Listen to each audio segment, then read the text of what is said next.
Welcome to another episode of Tiki Enlightenment with yours truly, Dave the Comb-Over. Today in the Comb-Over Cabana, we're diving into 3 dots and a dash. A drink with a name that sounds less like a cocktail and more like a desperate man tapping on a submarine wall. And here's Jesse, my reluctant sidekick. He's here to mix the drinks while I do all the important stuff, telling the story and looking fantastic. Like a guy with fake legs and hair who loses his orange non-prescription glasses and blames everybody but himself for it. See? Jealousy. Immediate jealousy. That's how you know who's carrying the show.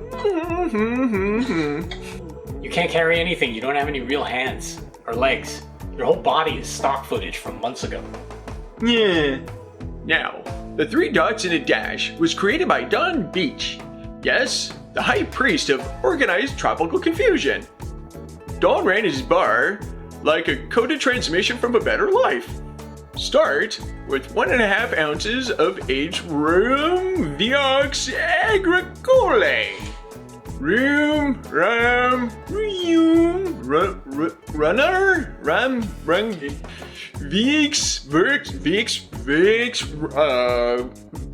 Vapor Rub? Rhum View Abercrombie. That's French Caribbean rum with a grassy, earthy character. Not just a little training wheel rum. This rum's carrying the piano up the stairs. It tastes like a sugarcane plant that learned how to fight. And before you ask, yes, Donn used serious rum blends.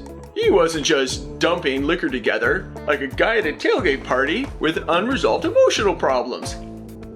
Half the classics were invented by somebody 1 fathom away from a maritime incident. Yeah, that tailgate party was a multinational conflict that asked a generation of young men to jump out of perfectly good airplanes into the French countryside, into near certain death. Let's face it, most of these guys are just plain shook, just like their drinks. That's called innovationalism. Jesse? That is not a word. It is in wartime. Look it up. Now add 1/2 ounce of blended aged rum. That rounds it out. The Agricole gives you a sharp, grassy edge. The aged rum brings a warmer molasses and oak body, like pairing a machete with a velvet smoking jacket. So basically Indiana Jones at a Jimmy Buffett concert, which I think would end up in a fistfight, with Indy decking most of the hippies who took 1 karate class and decided they could throw down. I can hear Indy screaming, "Dirty hippies!" and cracking his whip right in Jimmy's face. Hyperbolic speaking, yes. And the name 3 dots and a dash is Morse code for the letter V, as in victory. This drink is Donn's patriotic tropical wink during wartime.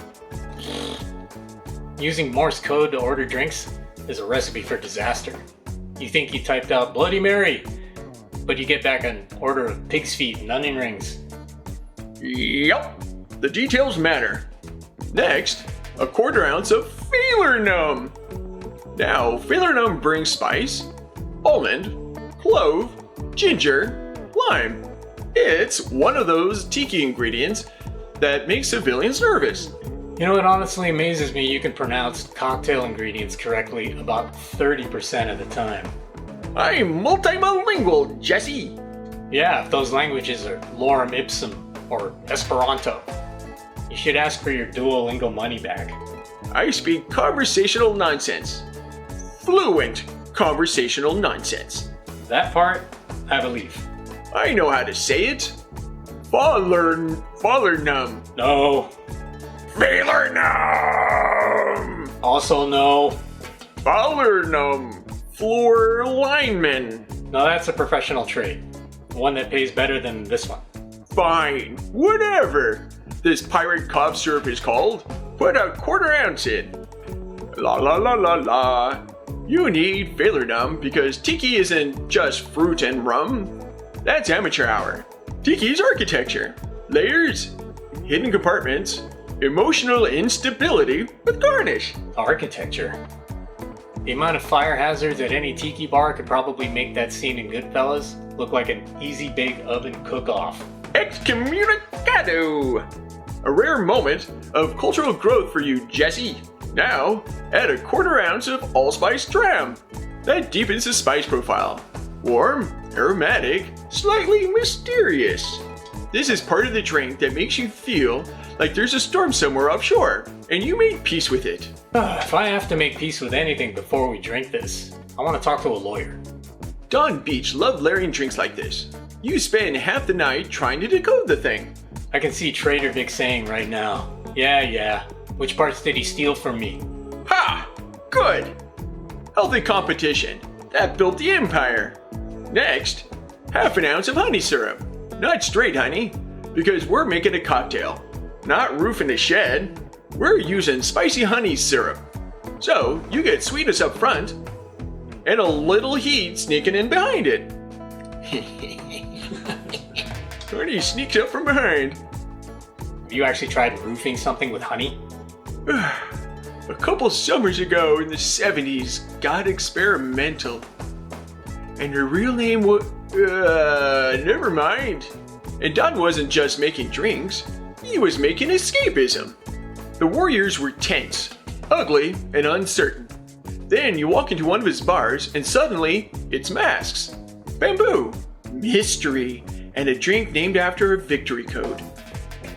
Basically, this is emotional camouflage, but with dimmer lighting.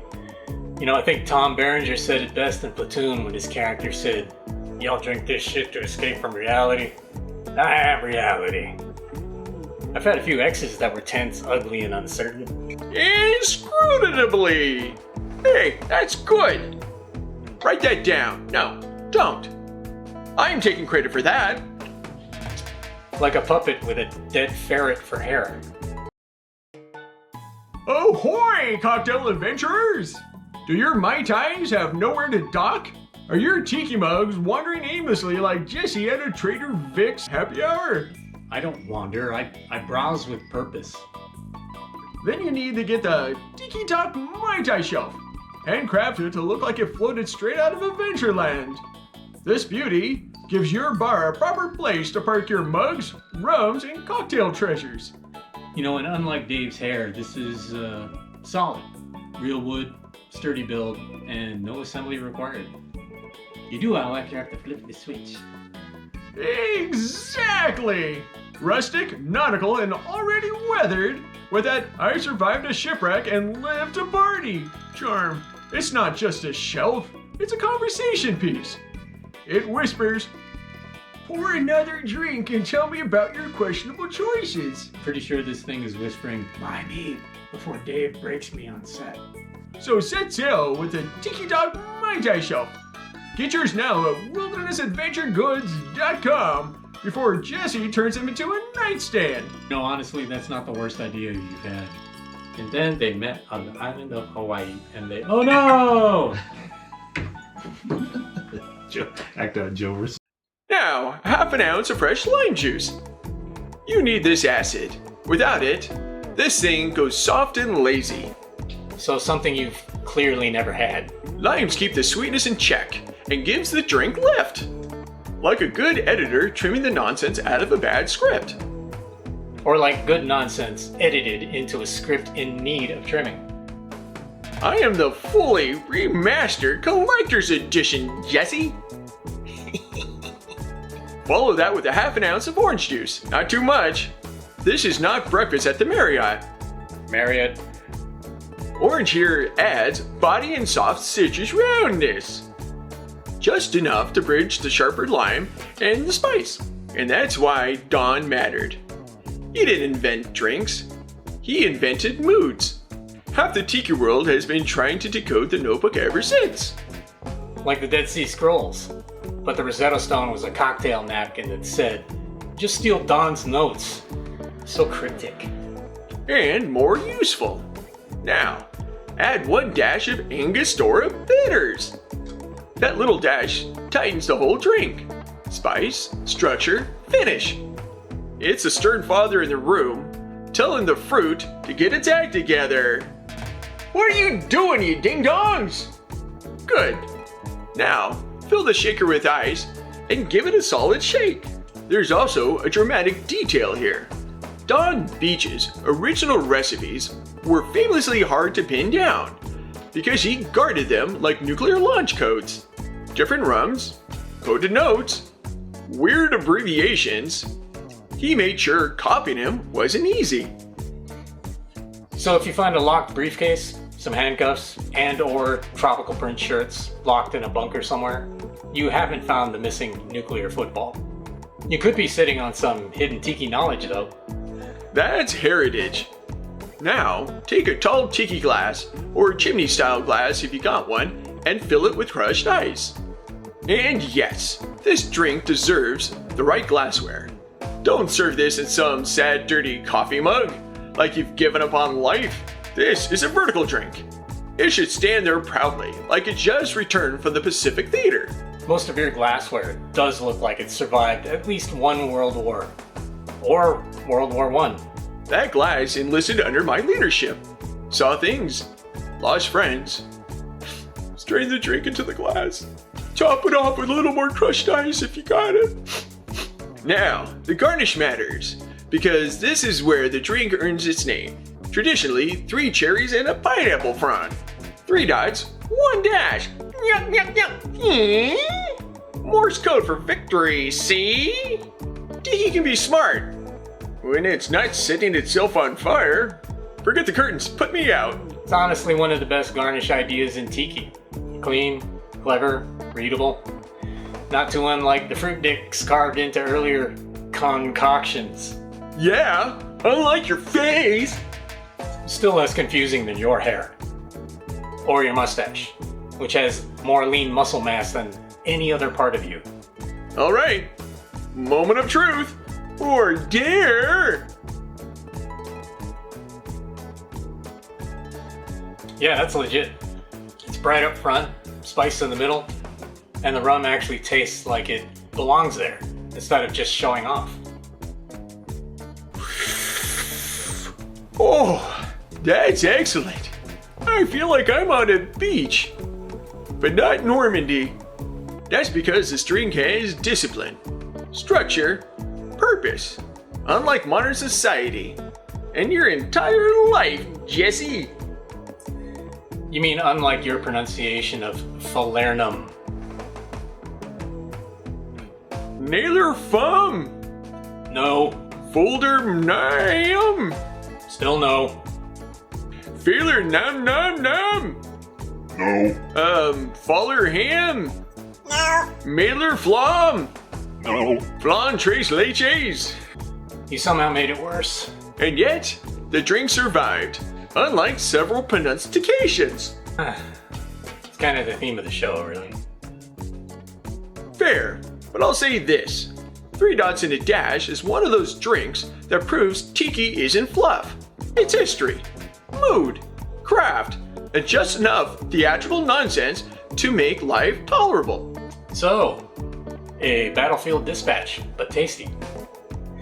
And not a drop of orgeat in sight. That's a win. Exactamundo! Victory in a glass! Alright, listen up, you hooligans. We have fun here. We make drinks. We make bad decisions. But not that bad. Yeah, drinking and driving is about as smart as using a tiki torch in ophthalmic surgery. You drink, you don't drive. Simple. Call a cab, get a ride, or just sleep on your buddy's questionable couch. Or better yet, stay home and drink responsibly, preferably while watching more of our videos. Like and subscribe. Like and subscribe. See? Smart thinking. Now be safe, be responsible, and pour me another, Jesse. Cheers. Smart thinking. He likes it. Hey, Mikey, That's he my likes favorite it. drink, right? That we Wow. made. Yeah.